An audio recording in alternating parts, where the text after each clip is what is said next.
அல்லேலூயா. நமக்குள்ளே எப்போதுமே உற்சாகத்தின் ஆவியானவர் இருந்து கொண்டே இருக்கணும். அல்லேலூயா. நம்முடைய தீவெட்டி எரிந்து கொண்டே இருக்கணும். ஆமென். அல்லேலூயா.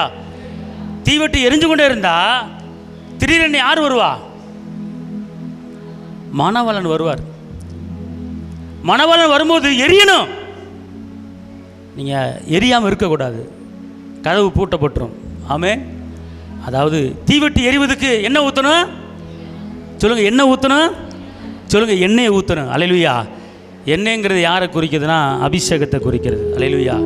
அதனால் அபிஷேகத்திலேயே நீங்கள் எரிஞ்சுக்கிட்டு இருந்தீங்கன்னா அவர் எப்போ வருவார்னு சொல்ல முடியாது. டக்குன்னு உள்ளே போயிடலாம். ஆமென் சொல்லுங்கள். அல்லேலூயா. அதனால் இன்னைக்கு ஆவியானவர் உங்களோடு பேச போகிறாரு. நல்லா கவனிங்க. உங்கள் பிரச்சனைகள்லாம் முடிவு நம்மகிட்ட தான் இருக்குது. ஆமென். அல்லேலூயா.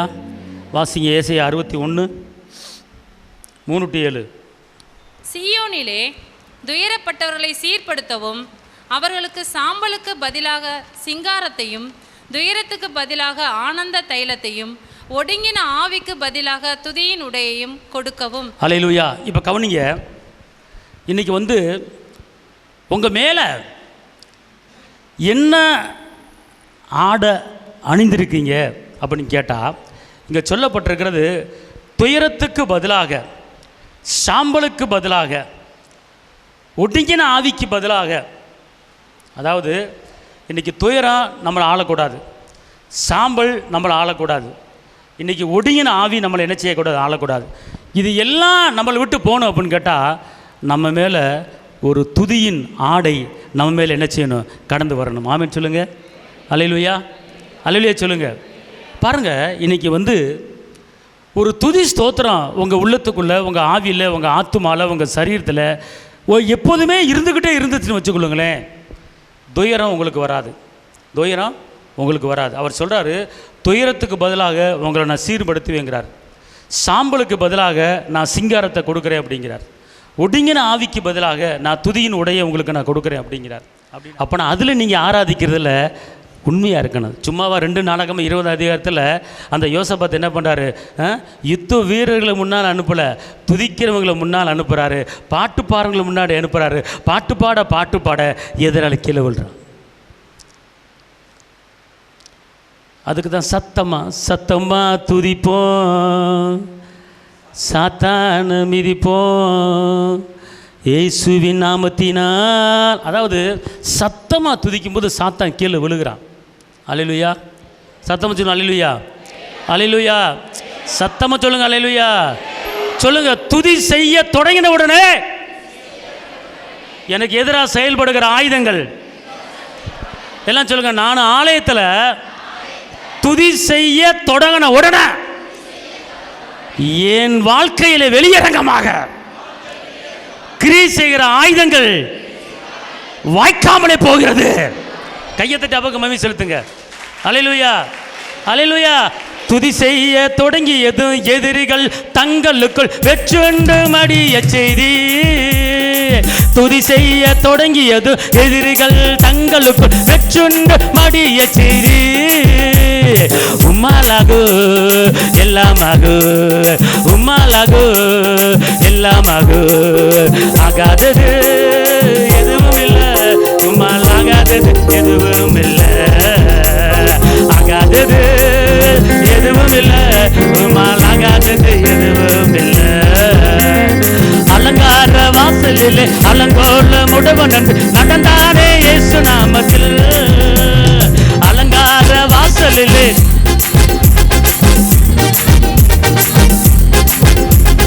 உம்மாலாகு எல்லாமாகு, உம்மாலாகு ஆகாதது எதுவும் இல்லை, உம்மால் ஆகாதது எதுவும் இல்லை, ஆகாதது எதுவும் இல்லை, உம்மால் ஆகாதது எதுவும் இல்லை. அல்லேலூயா. ஆலயத்துக்கு வந்துட்டோம்னா நீங்கள் வாயை திறந்து கர்த்தரை என்ன செய்யணும், துதிக்கணும். அல்லேலூயா. அல்லேலூயா. எல்லாம் சொல்லுங்க. நான் ஆலயத்துக்கு வந்துட்டா கர்த்தரை துதிப்பேன், கர்த்தரை ஆராதிப்பேன். அல்லேலூயா. அதனால் இந்த ஆலயத்துக்கு வர்றவங்க ஒரு 1/2 மணி நேரம் பாட்டு பாடுவோம். அதுக்கப்புறம் ஆராதனை ஆரம்பிச்சிருவான். ஆராதனை ஆரம்பிக்கும்போது எந்திரிச்சு நில்லுங்க அப்படின்னு சொல்லும்போது எல்லாரும் உள்ளே இருக்கணும். அதுதான் முழுமையான ஒரு ஆராதனை. அப்போ தான் உங்கள் பிரச்சனை விலகும், அப்போ தான் உங்கள் கட்டு கலரும், உங்கள் துயரம் மாறும். இதுதான் உண்மை, இதுதான் சத்தியம். ஏன்னா உங்கள் மேலே துதியின் ஆடை விழுகணுமா, துயரத்தின் ஆவி விலகணுமா, ஒடியின் ஆவி விலகணுமா, சாம்பல் விலகணுமா, அதுக்கு உங்கள் மேலே துதியின் ஆடை விழுகணும். அதுக்கு முழு இருதயத்தோட முழு பலத்தோட கர்த்தரிங்க என்ன செய்யணும், ஆராதிக்கணும். இந்த ஆராதனை பற்றி நீங்கள் யாரும் ஒரு அசால்ட்டாக நினச்சிடாதீங்க. இந்த ஆராதனை வேலையை யாரும் ஒரு மிதமாக நினச்சிடாதீங்க. ஆராதனை என்பது கர்த்தருக்கு மகிமை செலுத்துகிறோம். ரெண்டாவது நம்ம பிரச்சனை மாறுது. ரெண்டாவது நம்ம சாம்பலான வாழ்க்கை சிங்காரானமான வாழ்க்கையாக அது மாறுகிறது. ஆமென் சொல்லுங்கள். அல்லேலூயா. அடுத்து உங்கள் துயரமான வாழ்க்கை சிங்காரமான வாழ்க்கையாக மாறுது. அல்லேலூயா. அப்போ நான் சிங்காரமான உங்கள் அலங்கோல வாழ்க்கை எல்லாம் சொல்லுங்கள். நான் ஆராதிக்கும் போது என் அலங்கோலமான வாழ்க்கை அலங்காரமான வாழ்க்கையாக மாறுது. எல்லாம் சொல்லுங்கள். நான் ஆராதிக்கும் போது, நான் கர்த்தரை ஆராதிக்கும் போது என் அலங்கோலமான வாழ்க்கை அலங்காரமான வாழ்க்கையாக அது மாறுகிறது. அல்லேலூயா, அல்லேலூயா. நம்முடைய தேவைகளுக்கு எத்தனை மனிதர்களை நாடுறோம், எத்தனை மனிதர்களை பார்த்து ஓடுறோம். ஆனால் தேவைகள் சந்திக்கப்படுற இடம் ஆராதிக்கிற இடங்க. அல்லேலூயா. அதனால் இந்த ஆராதனைக்கு முக்கியத்துவம் கொடுங்க.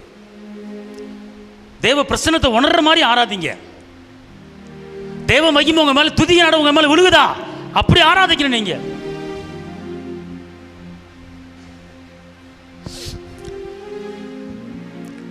ஆராதிக்கும் போது எந்திரிக்க கூடாது.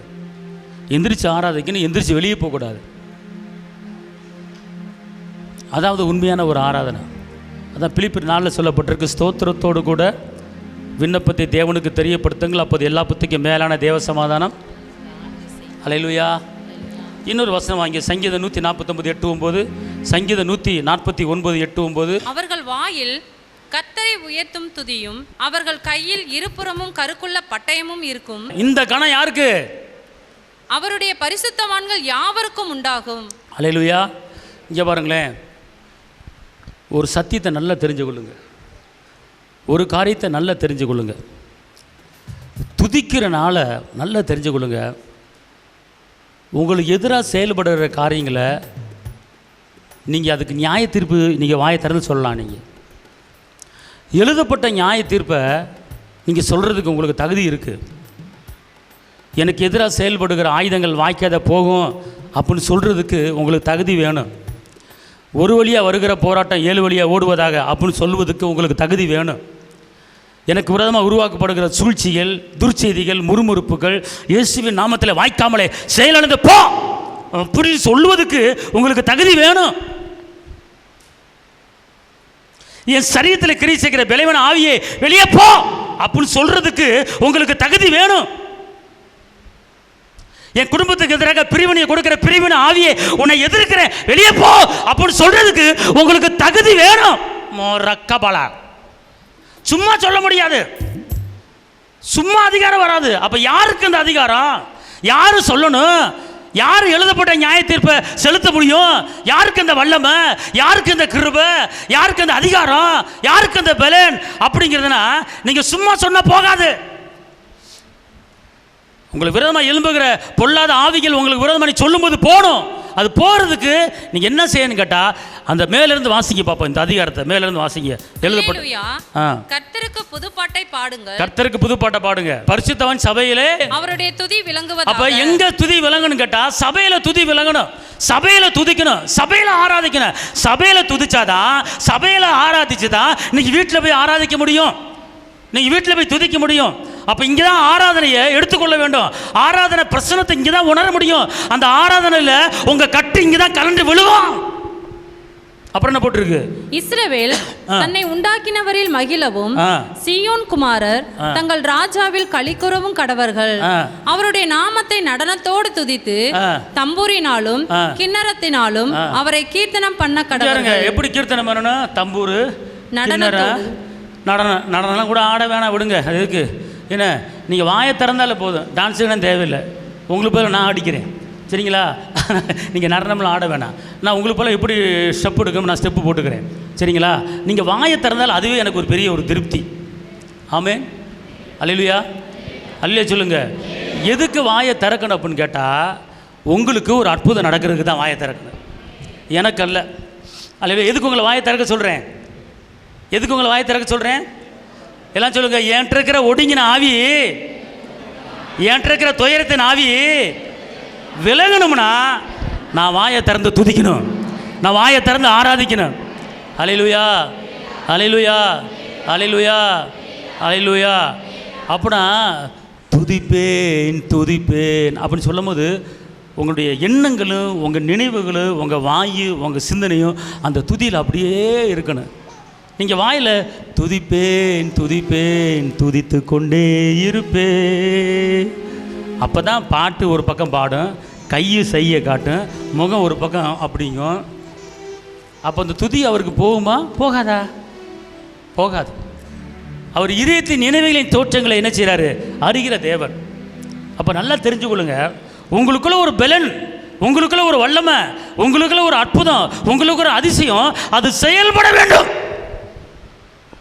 உங்களுக்கு கொடுக்கப்பட்ட அதிகாரம் அது செயல்பட வேண்டும், அது செயல்பட வேண்டும் அப்படின்னு கேட்டால் இந்த வசனம் இந்த அதிகாரத்தில் சொல்லப்பட்டிருக்கு. திருப்பி வாசிங்க கீழே. கர்த்தர் தம்முடைய ஜனத்தின் மேல் பிரியம் வைக்கிறார், ஜனத்தின் மேல் பிரியம் வைக்கிறாரு. சாந்த குணமுள்ளவர்களை ரட்சிப்பினால் அலங்கரிப்பார். பரிசுத்தவான்கள் மகிமையோட களிகூர்ந்து தங்கள் படுக்கைகளின் மேல் கெம்பீரிப்பார்கள். ஜாதிகளிடத்தில் பழிவாங்கவும் ஜனங்களை தண்டிக்கவும் அவர்களுடைய ராஜாக்களை சங்கிலிகளாலும் அவர்களுடைய மேன்மக்களை இருப்பு விலங்குகளாலும் கட்டவும் எழுதப்பட்ட நியாய தீர்ப்பை அவர்கள் பேரில் செலுத்தவும் அவர்கள் வாயில் கர்த்தரை உயர்த்தும் துதியும், அவர்கள் வாயில் கர்த்தரை உயர்த்தும் துதியும், அவர்கள் கையில் இருபுறமும் கருக்குள்ள பட்டயமும் இருக்கும். இந்த கணம் அவருடைய பரிசுத்தவான்கள் யாவருக்கும் உண்டாகும். நல்லா கவனிங்க. இப்போ நான் ஒரு காரியம் சொல்லி கொடுக்குறேன். இப்போ நான் சொல்கிறேன், உங்கள் சரீரத்தில் கிரியை செய்கிற பலவீன ஆவியை இயேசு நாமத்தில் வெளியே போ அப்படின்னு சொல்கிறீங்க. வெளியே போகணும். உங்களுக்கு விரோதமாக பல சூழ்ச்சி நடந்து கொண்டு இருக்கிறது, அதுக்கு ஒரு வார்த்தையை சொல்லணும். நீதிமானுக்கு விரோதமாக இகழ்ச்சியோடும் பெருமையோடும் பேசப்படுகிற பொய் நாவுகள் கட்டப்பட்டு போவதாக இதை நீங்கள் சொல்லணும். நடக்கும். எனக்கு விரோதமாக உருவாக்கப்படுகிற எந்த ஆயுதமாக இருந்தாலும் இயேசுவின் நாமத்தில் வாய்க்காமலே போவதாக சொல்லணும். நடக்கும். ஆனால் இது எல்லாம் சொல்லணும், ஆனால் இது எல்லாம் நடக்கணும். இது எல்லாம் நீங்கள் சொல்லுவீங்க, ஆனால் நடக்காமல் இருக்கிறது எப்போ நடக்கும் அப்படின்னு கேட்டிங்கன்னா, உங்கள் வாயில் இந்த கணம் யாருக்கு கொடுக்கப்பட்டிருக்கிறது? இந்த அதிகாரம் யாருக்கு கொடுக்கப்பட்டிருக்கிறது? வசனம் என்ன சொல்லுது? இந்த கணம். எப்படி? இந்த கணம்னா இந்த அதிகாரம் யாருக்கெல்லாம் வாயில் கர்த்தரை உயர்த்துகிற துதி இருக்கிறதோ, யாரெல்லாம் கையில் இருபுற கருக்குள்ள பட்டயம் வச்சுருக்காங்களோ அவங்களுக்கெல்லாம் இந்த அதிகாரம் கொடுக்கப்பட்டிருக்கிறது. நீங்கள் துதிக்காமல், நீங்கள் ஸ்தோத்திரிக்காமல், நீங்கள் ஆராதிக்காமல் வாக்குத்தத்தங்களை உரிமை பாராட்ட முடியாது. நீங்கள் துதிக்காமல், நீங்கள் ஆராதிக்காமல், நீங்கள் ஸ்தோத்திரிக்காமல் என் சரீரத்தில் கிரியை செய்கிற பலவீனாவை வெளியே போக மாட்டான். நீங்கள் துதிக்காமல், நீங்கள் ஆராதிக்காமல், ஸ்தோத்திரிக்காமல் எனக்கு விரோதமாக உருவாக்கப்படுகிற ஆயுதங்கள் வாய்க்காமலே போவதாக சொன்னால் நடக்காது. நடக்கணும். எப்போ நடக்கும்? நீங்கள் துதிக்குள்ளே இருந்தா, நீங்கள் ஆராதனைக்குள்ளே இருந்தா, நீங்கள் ஆராதனை அபிஷேகத்தில் இருந்து நீங்கள் சொல்லுங்கள், அது நடக்கும். உங்களுக்கும் குடும்பத்துக்கு விரோதமாக சில போராட்டம் வருது. அப்போ அந்த போராட்டத்தை எதிர்க்கணும்.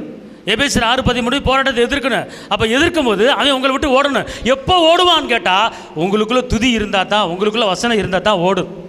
இந்த சங்கீதம் 149 என்ன சொல்லுதுன்னு கேட்டால், சங்கீதம் 2 சொல்லப்பட்டிருக்கு, என்னை கேளும் ஜாதிகளை உனக்கு நான் சொந்தமாக்கி தருவேன்னு சொல்லப்பட்டிருக்கு. சங்கீதம் 149 சொல்லப்பட்டிருக்கு, எழுதப்பட்ட நியாய தீர்ப்பை அவர்கள் பேரை செலுத்துவதற்கு உனக்கு அதிகாரம் கொடுத்துருக்கிறேன்.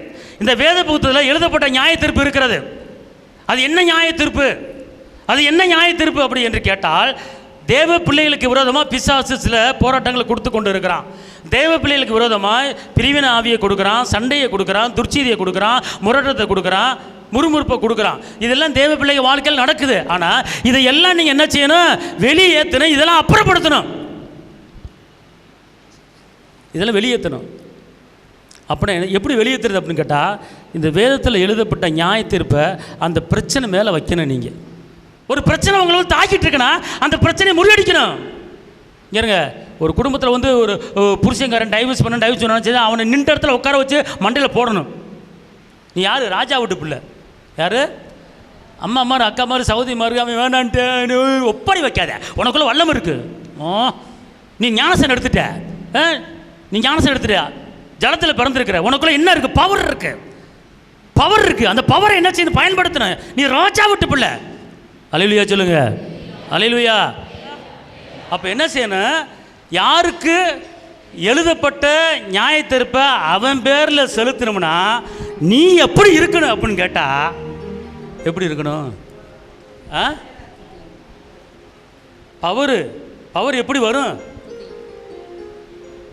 துதியினாடை அணிந்து துயரமெல்லாம் மறந்து துதித்து மகிழ்ந்திருப்பே. அல்லேலூயா. நல்லா கவனிங்களேன்.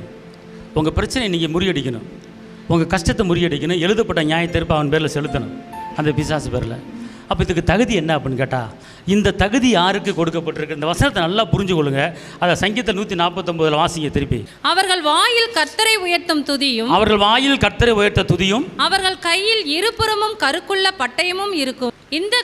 இந்த கணம் அவருடைய பரிசுத்தவான்கள் யாவருக்கும் உண்டாகும். சரி, இந்த மாதிரி வாயில கர்த்தரை துதியும் கருக்குள்ள பட்டயமும் இருந்தா நீங்க என்ன செய்யலாம் தெரியுமா? எழுதப்பட்ட நியாய தீர்ப்பை அவன் பேரில் செலுத்துறதுக்கு உங்களுக்கு அதிகாரம் இருக்கு. புரியுதுங்களா?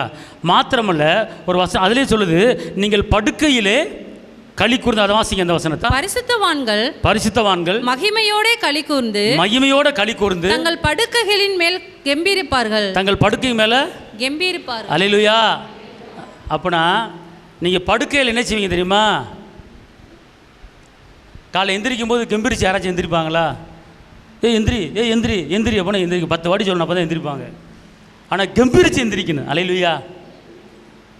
எப்படி நீங்கள் கெம்பீரிச்சு எந்திரிக்க முடியும் தெரியுமா? உங்களுக்குள்ள துதி இருந்துச்சுன்னா, உங்களுக்குள்ள அபிஷேகம் இருந்துச்சுன்னா, உங்களுக்குள்ள ஸ்தோத்திரம் இருந்துச்சுன்னா நீங்கள் கெம்பீரித்து என்ன செய்ய முடியும்? வாழ முடியும்.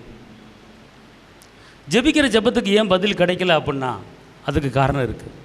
உங்கள் வீட்டில் வருகிற பிரச்சனையை முறியடித்து நீங்கள் சொல்லியும் போகாமல் இருக்குன்னா அதுக்கு காரணம் இருக்குது. ஃபஸ்ட்டு அதுக்குண்டான பவர், அதுக்குண்டான வல்லமை துதி பார்த்துக்கொள்ளுங்க, துதி ஸ்தோத்திரம் பார்த்துக்கொள்ளுங்க. உங்கள் உடம்புக்குள்ளே துயரத்தின் ஆவியை கொண்டு வரக்கூடாது, உங்கள் உடம்புக்குள்ளே ஒடுங்கின ஆவியை கொண்டு வரக்கூடாது. அதுதான் சொல்லப்பட்டிருக்கு, துயரத்துக்கு பதிலாக ஒடுங்கின ஆவிக்கு பதிலாக துதியின் ஆடையை உனக்கு நான் கொடுக்குறேன். உங்கள் மேலே துதியின் ஆடை எப்போதும் என்ன செஞ்சுக்கிட்டு இருக்கணும் பார்த்தோம். அதான் வேறு ஒன்றுமே இல்லை. வேறு அதாவதுங்க, உங்கள் பிரச்சனை ஈஸியாக இப்போ வேலை கிடைக்கலையா, இயேசுவின் நாமத்தில் வேலை எனக்கு வருவதாக அதிகாரம் போடுங்க. வேலை கிடைக்காம தடை பண்ணுகிற தடையை இயேசுவின் நாமத்தில் எதிர்க்கிறேன். நியாய தீர்ப்பை செலுத்துங்க, நியாய தீர்ப்பை செலுத்துங்க. இதை சொல்கிறதுக்கு உங்களுக்கு பவர் வேணும், அதான் துதி வேணும். அதான் துதிகள் மத்தியிலே அவர் வாசம் பண்ணுவார். நல்லா கவனிங்க, யோசுவா 22:33. அந்த செய்தி இஸ்ரவேல் புத்திரரின் பார்வைக்கு நன்றாய் இருந்தது. ஆகையால் ரூபன் புத்திரரும் காத் புத்திரரும் குடியிருக்கிற தேசத்தை அழித்துவிட அவர்கள் மேல் யுத்தத்திற்கு புறப்படுவோம் என்கிற பேச்சை விட்டு இஸ்ரவேல் புத்திரர் தேவனை ஸ்தோத்தரித்தார்கள். இந்த கடைசி வரியை கவனிங்க. யுத்தத்துக்கு போவோம் என்கிற பேச்சை விட்டு சொல்லுங்க. யுத்தத்துக்கு போவோம் என்கிற பேச்சை விட்டுட்டு அப்புறம் என்ன சொல்றாங்க? இஸ்ரவேல் புத்திரர் தேவனை ஸ்தோத்தரித்தார்கள். இஸ்ரவேல் புத்திரர் என்ன செஞ்சாங்க? இங்க இருங்க. யுத்தம்னு என்ன தெரியுமா? யுத்தம் சொல்லுங்க. யுத்தம்னு என்னது? யுத்தத்துக்கு அர்த்தம் சொல்லவா? ஒருத்தருக்கு ஒருத்தர் போராடுறீங்க, வழக்காடுறீங்க, கட்ட பஞ்சாயத்து, கணவன் மனைவிக்குள்ள பிளவு, பிரிவினை, சமாதானமாக பேச போகிறீங்க, போலீஸ் ஸ்டேஷனில் கம்ப்ளைண்ட் பண்ணுறீங்க, கடன் பிரச்சனை, தொழில் விரோதமாக போராட்டம், இது எல்லாமே என்ன செய்யுது? நடக்குது. இது எல்லாமே உங்கள் வாழ்க்கையில் என்ன செய்யுது? நடக்குது.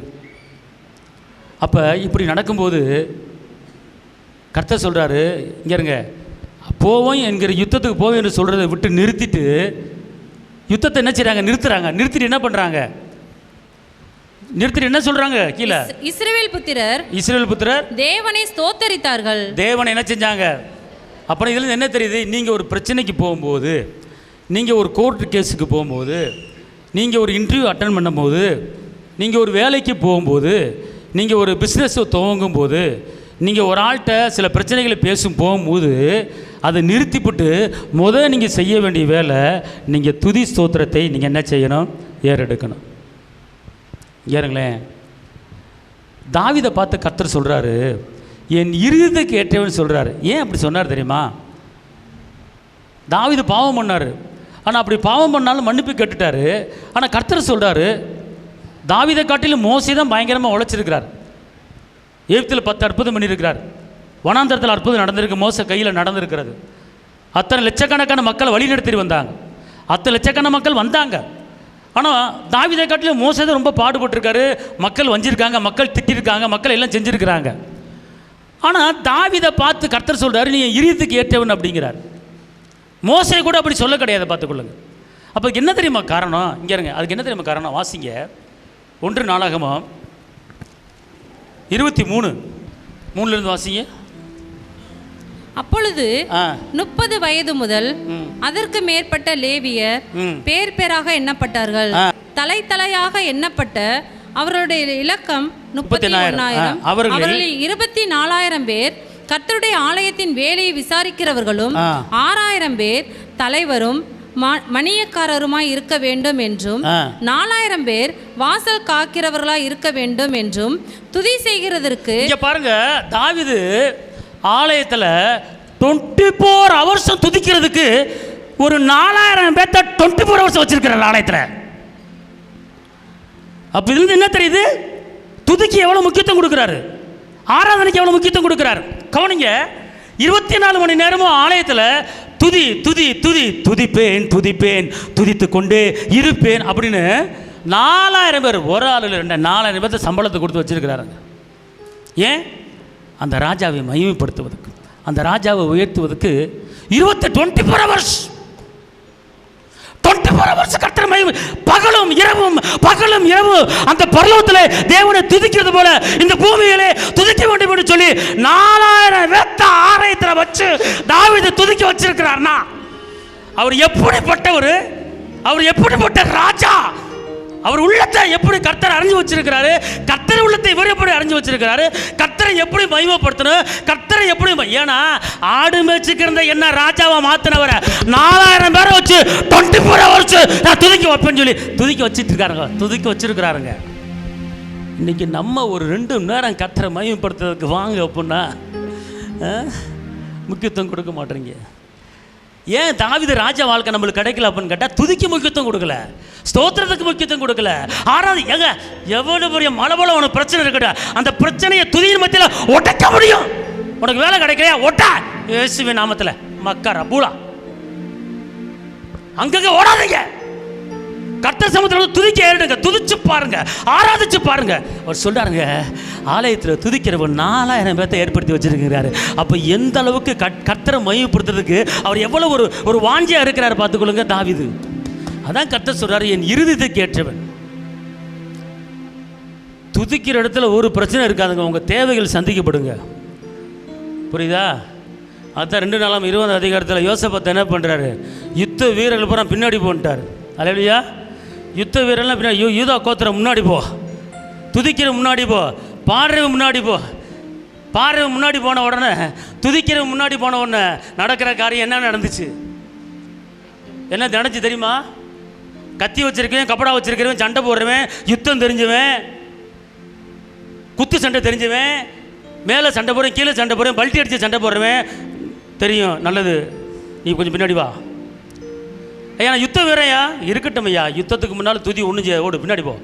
எல்லாம் பின்னாடி அனுப்பிட்டாரு. யோசேப்பு தெரிஞ்சு பாருங்க, வெற்றி என்ன பண்ணிட்டாரு? பின்னாடி அனுப்பிட்டு யாரை முன்னாடி அனுப்புகிறாரு? அல்லேலூயா, அல்லேலூயா. அதான் துதி செய்ய தொடங்கின உடனே எதிரிகள் விழுந்தார்கள். உங்களுக்கு வேலை கிடைக்காம எதிரிகள் இருக்கிறாங்க, உங்கள் பிஸ்னஸ் ரன் ஆகாமல் எதிரிகள் இருக்கிறாங்க, நீங்கள் வாழ்க்கையில் முன்னேறி விடாமல் உங்களுக்கு எதிரிகள் இருக்கிறாங்க, உங்களுக்கு பலவீனத்தை கொடுக்க எதிரி இருக்கிறான். அப்போ அவன் கீழே விழணும், அவன் கீழே விழணும். எப்படி விழுவேன்? சண்டைக்காராவையும் முறுமுறுப்பாவையும் ஒருத்தர் வெட்டிக்குவான். சண்டைக்காராவையும் முறுமுறுப்பாவையும் ஒருத்தர் வெட்டிக்குவான். கடங்கர ஆவியும் கோழி சொல்கிற ஆவியும் ஒருத்தர் வெட்டிக்கிடுவான். நீ போய் அழகா நீ நகனட்டை அள்ளிட்டு வரலாம், பிறக்கால கொண்டாடலாம். அல்லேலூயா. சொல்கிறது புரியுதா புரியலையா? 1008 பிரச்சனை இருக்கலாம், இருந்துட்டு போட்டோம். 1008 நஷ்டம் இருக்கலாம், இருந்துட்டு போட்டோம். நீ துதிக்க ஆரம்பிச்சிருங்க. இங்கே இருங்களேன், துதிக்க ஆரம்பித்த உடனே இங்கே இருங்களேன், நான் சொல்கிறேன் கேளுங்க. அந்த யோசபாத்துக்கு கர்த்தர் சொன்னதை இன்றைக்கி உங்களுக்கு சொல்கிறாரு. துதிக்க ஆரம்பித்த உடனே 3 படை விரட்டிட்டு வருது. ஆனால் யுத்த வீரர்களை பின்னாடி போய் சொல்லிட்டு பாட்டு பாடுறவங்களை துதிக்கிறவங்கள முன்னாடி போ அப்படிங்கிறார். வசனம் அழகாக சொல்லுதுங்க. அவர்கள் துதி செய்ய தொடங்கின உடனே எப்படி போட்டிருக்கு, ஒருத்தருக்கு ஒரு தான் கடத்தை எல்லாம் பண்ணி நினைச்சாங்க, எல்லாம் வெட்டுண்டு நினைச்சாங்க, வெட்டுண்டு கீழே விழுந்தாங்க. இப்போ நான் என்ன சொல்கிறேன் கேட்டிங்களா? இப்போ கேளுங்க, உங்களுக்கு எவ்வளோ தேவைகள் இருக்கா இல்லையா? உங்களுக்கு எதிராக எத்தனையோ காரியங்கள் செயல்பாடு நடந்து கொண்டு இருக்குது, இருக்கா இல்லையா? இருங்களேன், இங்கே என்ன செஞ்சார்? பாடினார், துதிச்சார். இப்படி செய்யும்போது கர்த்தருடைய ரேமா வார்த்தை உடனே வருது. ஒரு லேவியனுக்குள்ள வந்து இறந்து வருது, இந்த யுத்தம் உங்களுடையது அல்ல, தேவனுடையது. இப்ப சொல்றாரு, கர்த்தர் சொல்றாரு, இந்த யுத்தம் எல்லாம் சொல்லுங்க, இந்த யுத்தம் என்னுடையது அல்ல. நான் எவன்ட்டையும் போய் வழக்காட வேண்டியதில்லை, நான் எவன்ட்டையும் கட்ட பஞ்சாயத்து போக வேண்டியதில்லை. எனக்காக வழக்காட என் அப்பா இருக்கிறார்.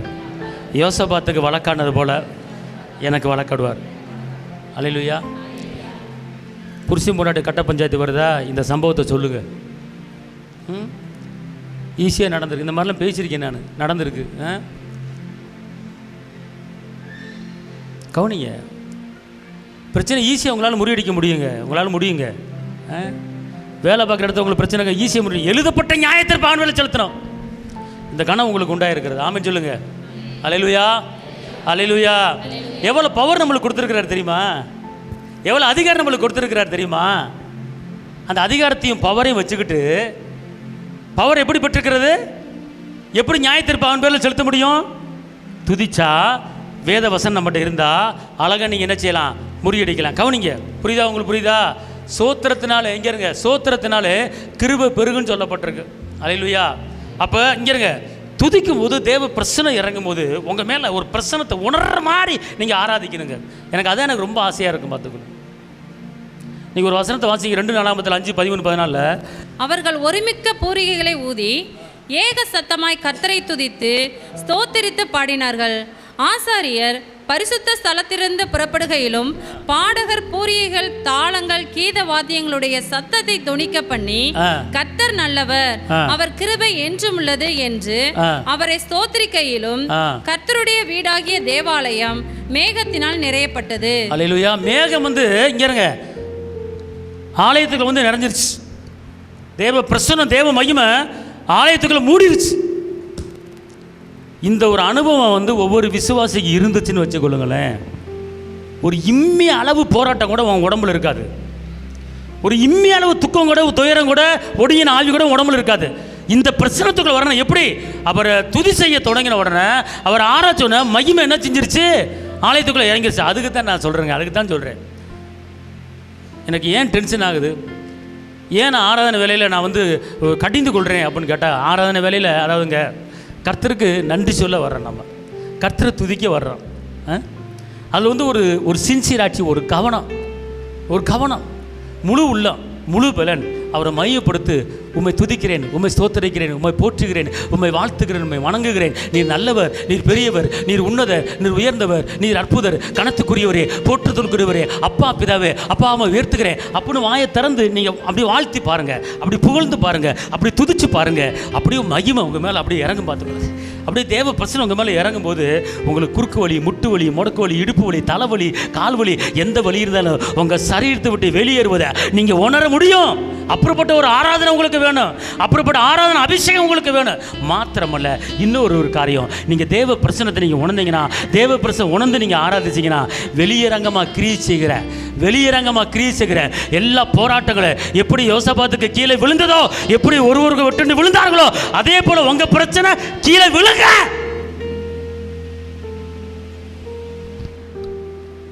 அதுக்கு தான் தலைதலையாக நான் அடிக்கிறேன். ஆராதிங்க, வாயை திறங்க. ஏன் அடிக்கிறேன்? ஏன் சொல்கிறேன்? இவருக்கு வேறு வேலை இல்லை, கத்த சொல்கிறாரு, துதிக்க சொல்கிறாரு, வாயை திறக்க சொல்கிறாரு. நானும் போராட்டத்துக்கு போவேன், உள்ளே போய் அட்டென்ட் பண்ணி வருவேன், வாயை திறக்க மாட்டேன், அங்கெல்லாம் அப்படியே சொல்லித்தர மாட்டாங்க அப்படின்னா அப்படியே கடை உருப்படாமல் போகிறதுக்கு தான் இந்த ஜனத்தை எனக்கென்று ஏற்படுத்தினேன். அவர்கள் என் துதியை சொல்லி வருவார்கள். எதுக்கு ஏற்படுத்தி வச்சிருக்காரு நம்மள? எல்லாம் சொல்லுங்க. எதுக்கு என்ன ஏற்படுத்தி வச்சிருக்கிறாரு? எதுக்கு என்ன தெரிஞ்சு வச்சிருக்கிறாரு? சொல்லுங்க. அவர் துதியை சொல்லி வருவதற்கு, அவர் துதியை சொல்லி வருவதற்கு என்னை ஏற்படுத்தி வச்சிருக்கிறாரு. எதுக்கு ஏற்படுத்தி வச்சு? அவர் துதியை சொல்லும்போது அவருக்கு என்ன வருது? கிடைக்க போதா? அவருக்கு அது பிரச்சனை மாறும் இல்லை. அவர் துதியை நீங்கள் சொல்லும்போது ஒடுங்கின ஆவி மாறுது. உங்களுக்கு ஒரு பிரச்சனை ரொம்ப அதிகமாகிடுச்சுன்னு வச்சுக்கோங்களேன், உங்களுக்கு பெரிய போராட்டம் வந்துருச்சுன்னு வச்சுக்கோங்களேன், ஒரு நேரத்தை ஒதுக்கி போய் நல்லா கர்த்தரை மையப்படுத்துங்க. ஏன்னா வசனம் சொல்கிறத நான் சொல்கிறேன், வார்த்தை சொல்கிற நான் சொல்கிறேன். ஸ்தோத்திரத்தோட விண்ணப்பத்தை நீங்கள் தெரியப்படுத்திட்டீங்கன்னா எல்லா புத்திக்கும் மேலான தேவ சமாதானம் உங்கள் இருதயத்தையும் உங்கள் சிந்தை என்ன செய்யுமா? காத்துக்கொள்ளும். உங்கள் இருதயம் போராடாது. அப்போ இதுலேருந்து விடுதலை போகிறதுக்கு என்ன அப்படின்னு கேட்டால், துதியை தவிர, ஸ்தோத்திரத்தை தவிர, ஆராதனை தவிர வேறு எதுவுமே கிடையாது. அதனால் கர்த்தர் செய்த தயவுசெய்து நன்மை நினச்சி பாருங்க. நான் ஆராதிக்கும் போது ஒரு காரியம் வெளியாச்சு. கர்த்தர் சொல்றாரு, என் பிள்ளைகளுக்கு நான் இவ்வளவு நன்மை பண்ணியிருக்கிறேன், ஆனா என்ன மகிமைப்படுத்த மாட்டாங்க, எனக்கு நன்றி சொல்ல மாட்டாங்க, எனக்கு முக்கியத்துவம் கொடுக்க மாட்டாங்க, எனக்கு நேரம் கொடுக்க மாட்டாங்க. எத்தனை பிரச்சனையை மாற்றி அமைச்சிருக்கிறேன், எத்தனை நெருக்கத்திலிருந்து விடுதலை கொடுத்திருக்கிறேன், எத்தனை சஞ்சலத்தையை தவிப்பை நீக்கி இருக்கிறேன். ஆனா என் பிள்ளைகளுக்கு நான் பாதுகாப்பு கொடுத்திருக்கிறேனே, ஆனா எனக்கு கொடுக்க வேண்டிய கணம் எங்கே? எனக்கு கொடுக்க வேண்டிய மகிமை எங்கே? அங்கலாய்ப்படுறார் கர்த்தர், அங்கலாய்ப்படுறார். ஒரு இமைப்பொழுதுல கைவிட்டார்னா செத்து போயிடுவோம். ஒரு இமைப்பொழுதுல கைவிட்டார்னா துரிக்கப்பட்டு போயிடுவோம். ஆனா அப்பா நம்ம மேல இறக்க வச்சு நடத்திட்டு வர்றாருல்ல, அவருக்கு நம்மகிட்ட என்ன கேட்கிறார்? என்ன கேட்கிறார்? உன் சொத்தை கொடுனா கேட்டார். எனக்கு உன் மகிமை தேவை, எனக்கு துதி தேவை. நீ உன் வாயினாலே என்னை மகிமைப்படுத்த மகளே, உன் வாயினாலே என்னை ஆராதி மகளே, அது போதும். நான் உயர்த்துக்கிட்டே போயிட்டே இருப்பேன், மேலே மேலே போயிட்டே இருப்பேன். தாவீது ஆடு வச்சுக்கிட்டு இருக்கும்போது ஆராதிப்பாரு, துதிப்பாரு. ஒரு அரசனை மாத்துறேன், உன்னை நான் மாற்ற மாட்டேனா? ஆடு வச்சுக்கிட்டு தாவீது அரசனை மாத்துறேன் நான். உன் வாழ்க்கையை ஒரு அரச வாழ்க்கையை மாற்ற மாட்டேனா? ஒரு ராஜ வாழ்க்கையை மாற்ற மாட்டேனா? மகளே, வாழ்க்கை முன்னேறதுக்கு ஒரே ஒரு காரணம் தான். நீ ஒன்றுமே கேட்கக்கூட வேணாம், உன் பிரச்சனை என்கிட்ட சொல்லக்கூட வேணாம். என்னை மகிமைப்படுத்திக்கிட்டே இரு, என்னை தூத்துச்சுக்கிட்டே இரு. உன் பிரச்சனையை நான் பார்த்துக்கிறேன். உன் கண்ணு முன்னால யோசபாத்து எதிர வந்தவர்களை முறியடிச்சு நான் கீழே விழ வச்சேன்ல, நீ பார்த்தேல? எதிராளி இல்லாம போனதை பார்த்தேல? ஏன் எதிராளி பத்தி கவலைப்படுற? நீ ஒன்றும் செய்யாத, ஒருமுனைப்படு, மகிமைப்படுத்து, துதி, ஆராதி. யுத்தம் நான் பண்றேன், உனக்கு நான் வழக்காடுறேன், உனக்கு நான் யுத்தம் பண்றேன், நீ சந்தோஷமா இரு என்று அவர் சொல்லுகிறார். அன்பார்ந்தவர்களே, ஆவியானவர் வருத்தப்பட வைக்காதீங்க, அவரை வேதனைப்பட வைக்காதீங்க. தாவீது பாவம் எப்படி மறைஞ்சிச்சு? ஆலயத்தில் ஒரு 4000 பேரை 24 மணி நேரம் துதிக்கிறதுக்கு வச்சாருங்க தாவீது. 24 துதிச்சுக்கிட்டு, அதான் ஒரு வேலை.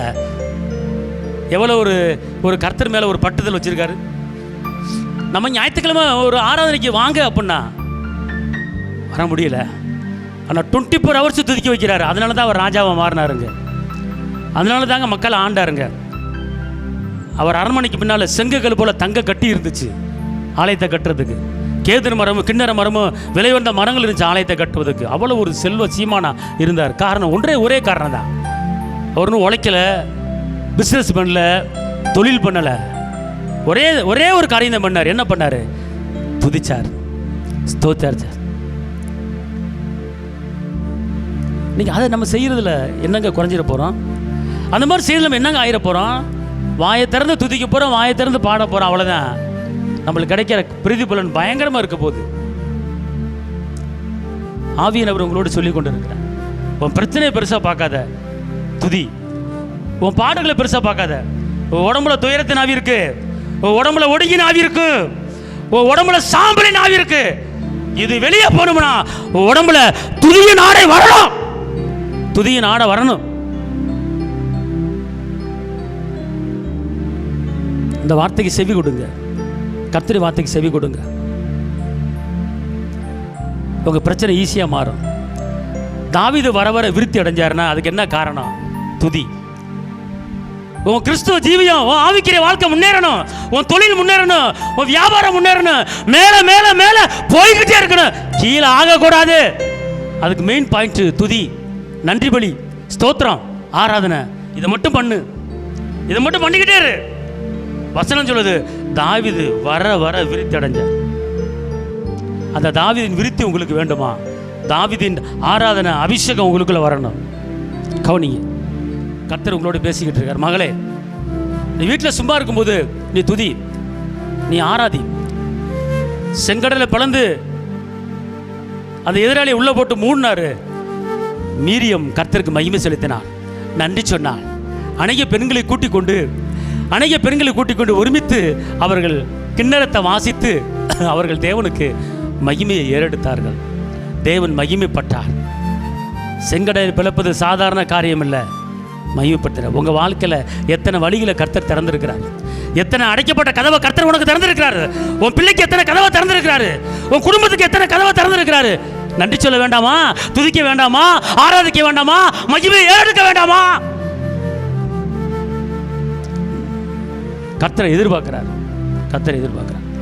தகப்பனே, இந்த வேலையிலே நீர் எங்களோடு பேசியிருக்கீங்க. நாங்கள் துதிச்சா போதும், ஆராய்ச்சா போதும். எழுதப்பட்ட நியாய தீர்ப்பு அவன் பேரில் செலுத்துவதற்கு எங்களுக்கு துதி வேணும், இருபுறமுள்ள கருக்குள்ள பட்டை வேணும். இந்த வேலையில் இந்த நேரத்தில் இங்கே வந்திருக்கிற ஒவ்வொரு மேலையும் உங்களோட மகிமை இறங்கட்டும், உங்களோட வல்லமை இறங்கட்டும், உங்களோட துதி ஆராதனை அபிஷேகம் இறங்கட்டும் ஐயா. ரக்கல மாத்த சப்பு கத்தூரா ரத்துடகா தடை உடைவதாக. உங்களுக்கு எதிராக இருக்கிற ஆயுதங்கள் வாக்கியம் வளர்ப்போ. மறைமுகமான சூழ்ச்சிகள் உடைக்கப்பட்டு கொண்டிருக்கிறது, மறைமுகமான துர்ச்செய்திகள் அர்த்தமாகி கொண்டிருக்கிறது. இந்த நாளிலே இங்கே நிற்கிற ஒரு சில பேத்துக்கு மறைமுகமான சூழ்ச்சி எலும்பிருக்கிறது. அது இப்போது உடைக்கப்பட்டு கொண்டிருக்கிறது, அது சுட்டரிக்கப்பட்டு கொண்டிருக்கிறது. கர்த்தருடைய ஆவியானவர் நீ இந்த இடத்துக்கு வந்தது நிமித்தமாக, இந்த ஆராதனையில் கலந்து கொண்டது நிமித்தமாக உனக்கு எதிராக கிரியை செய்கிற ஆயுதங்கள் அது ஒன்றும் இல்லாமல் வாய்க்காமலே போய்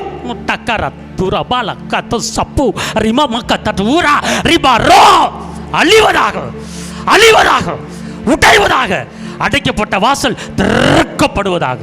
திறந்த வாசலை கர்த்தர் திறந்து விட்டுட்டாரு, உனக்கு எதிராக எழும்புகிற ஆயுதங்கள் இயேசுவின் நாமத்திலே அது வாய்க்காமலே போக முடியாது. ஒரு தேவ வல்லமை உன் தலைமையில இப்போது விழுந்து கொண்டிருக்கிறது.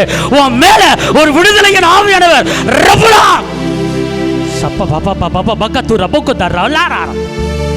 அப்பா, பிள்ளை மேல உங்களோட வல்லமை ஊத்துங்கப்பா, உங்களுடைய விடுதலையை ஊத்துங்கப்பா, உங்களுடைய கிருபையை ஊத்துங்கப்பா, உங்களுடைய அபிஷேகத்தை ஊத்துங்கப்பா. திறந்த வாசலை திறந்து விடுங்க தகப்பனே. உங்களுடைய கிருபை கூட இருப்பதாக பாதுகாத்துக் கொள்ளுங்க. இயேசுவின் நாமத்தில் பிதாவே, ஆமென்.